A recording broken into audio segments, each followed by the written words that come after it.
Sariwang isda, oh. Fresh. Nandito tayo ngayon sa Pantalan. Yan, Aborlan.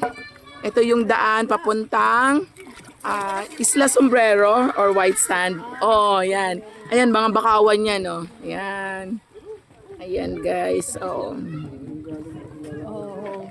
Ayan, oh. Oo, pag ganun. Kasi yung mga kapatid ko, ayaw tumira sa mga, dito talaga kasi, pangingisda. O, ayan, nakikita nyo, ang dami, no?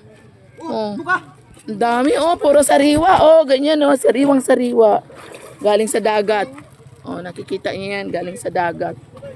Sariwang sariwa. Bukas yan ang umaga. Bukas, linggo bukas, eh. Kasi gabi na ngayon, baka abot pa ngayong gabi. Yung iba naman dinadala sa puerto. Saan to ibibenta? Sa puerto o dyan lang sa ano? Manila yan. Sa Maynila na, diretso. Cebu? O, kita mo? Galing pa Palawan, no? Dinadala pa to ng Cebu? Manila na, diretso. Magkano na kilo nito, guys, pag sa Manila? Ang kilo niya sa Maynila, Mga 300. 280. Ayan, di ba? Oo, sasakay pa yan. Oo. Kasi, pa. Oo, sasakay pa sa eroplano. Eroplano na to, eh. Sinasakay. Oo, ayan, Pero bukas may mapipili tayong ganyan doon. Oo.